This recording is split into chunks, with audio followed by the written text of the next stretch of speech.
商量，为什么下杀手？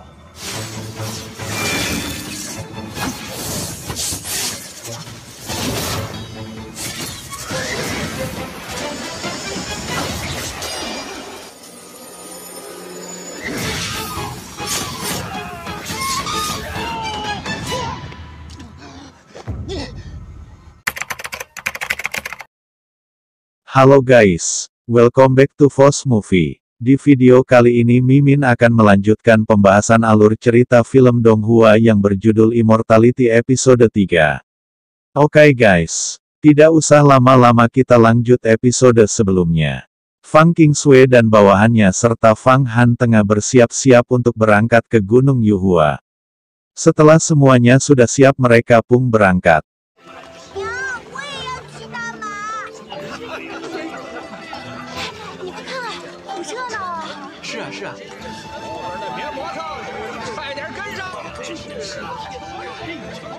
Hari demi hari, tempat demi tempat, bahkan musim salju pun mereka lalui.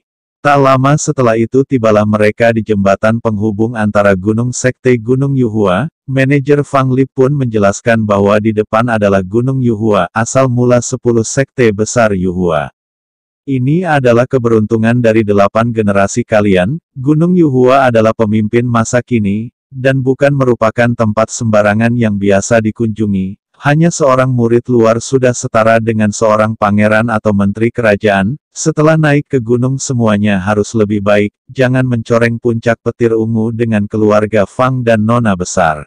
前面就是羽化仙山了，这可是你们8辈子修来的福分，仙道10门之一，羽化门的根基所。羽化仙山可是当今圣上就抵得上一个皇宫里的王侯将相，是随便一个外门弟子，等会儿上了山，都给我老实点。Fang Han pun berkata dalam hatinya kalau inilah jalan spiritual. Ternyata 10 sekte besar dibandingkan dengan murid dari kerajaan jauh lebih bagus, kemudian melanjutkan perjalanan.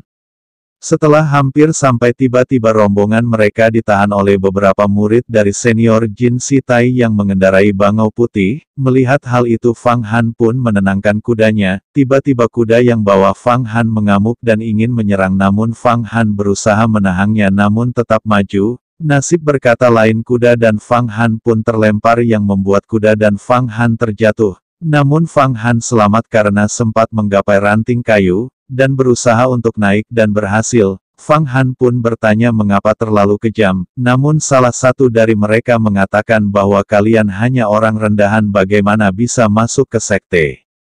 Fang Han pun kembali berkata kalian kenapa menghilangkan nyawa kudaku.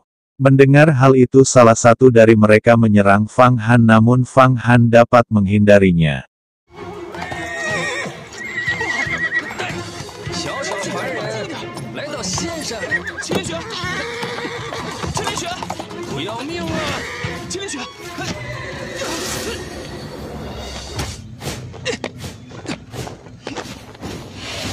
Setelah ingin kembali menyerang Fang Han tiba-tiba Fang Qingsui menghentikannya dan menyerang mereka.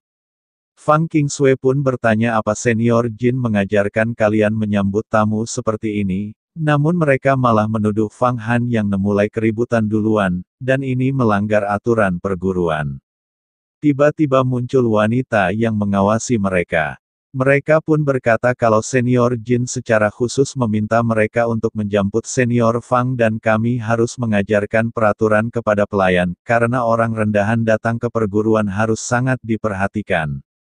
Fang Han yang mendengar kata-kata rendahan, sangat tidak enak didengar. Fang Qingsui pun berkata orang-orangku sejak kapan perlu diajar oleh kalian. Mendengar hal itu mereka pun mulai gugup dan berniat untuk pergi. 住手！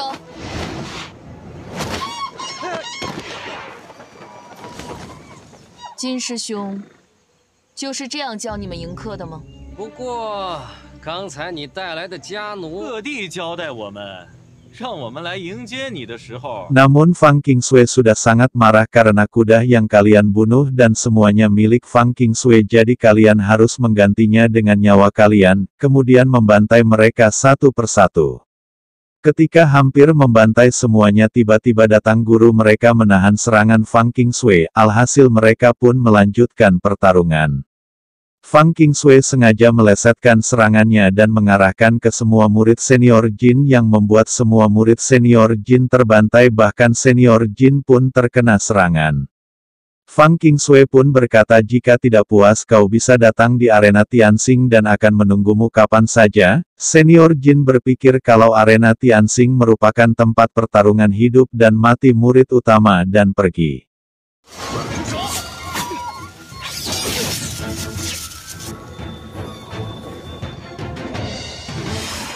方师妹，有事好商量，为什么下杀手？你的闭焰七修芒挡得住吗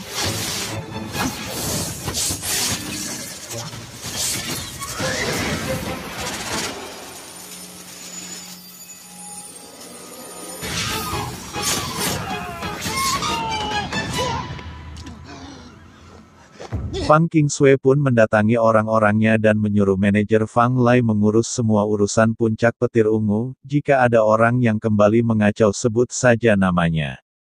Kemudian Fang Qingshui mengangkat Fang Han menjadi pengurus hewan mistis dan kedepannya akan mengurus sepenuhnya Bangau Putih dan memberikan token mistis yang bisa mengendalikan Bangau Putih. Fang Han pun berterima kasih, kemudian Fang Qingshui pun pergi. Fang Han pun senang karena token yang diberikan dapat mengendalikan Bangau Putih dan tidak menyangka akan bisa mencoba mengendarai Bangau Putih. Melihat hal itu, Fang Lai tidak terima karena hanya sekejap saja Fang Han bisa menjadi pengurus hewan mistis. Posisi ini benar-benar naik tinggi. Dan meminta token hewan mistisnya. Fang Han pun menolaknya dan berkata ini adalah anugerah dari Nona Besar. Mendengar hal itu, Fang Lai pun kembali merendahkan Fang Han dan menyuruh orang-orangnya menhajar Fang Han. Wanita yang sedari tadi memantaunya tersenyum mendengar ketik ingin mengeroyok Fang Han. 我封你做灵兽官，你舍身护马，精神可嘉。灵兽牌可以驱使仙鹤，竟然可以驱使仙鹤，说不定还能尝试一下骑鹤上天的。这地位蹭蹭蹭的往上涨啊！一下子变成了灵兽官，把灵兽牌交出来吧！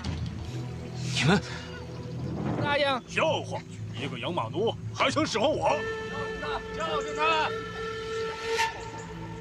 Kemudian diperlihatkan senior Jin yang tengah terluka mendatangi sebuah tempat sambil merangkak naik.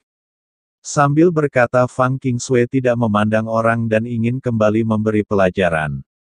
Tak lama kemudian senior Jin pun sampai ke tempat Penatua Tianxing dan memanggil-manggil Penatua Tianxing. Penatua Tianxing pun berkata mengapa ada junior yang datang ke arena. Berani sekali mengganggunya. Senior Jin pun memberi hormat akan tetapi Penatua Tianxing berkata kau tidak perlu bicara, Iap sudah mengetahui masalahnya, jelas-jelas kau yang salah duluan, jika bukan kau yang menyuruh ke-8 murid dalam menyusahkan Fang Qingshui. Dia yang baru naik ke gunung, bagaimana bisa sengaja membuat masalah denganmu? Masalah ini sama dengan penjahat yang melapor duluan. Widih, mantap-mantap. 放肆！明明是你有错在先，故意为难方清雪。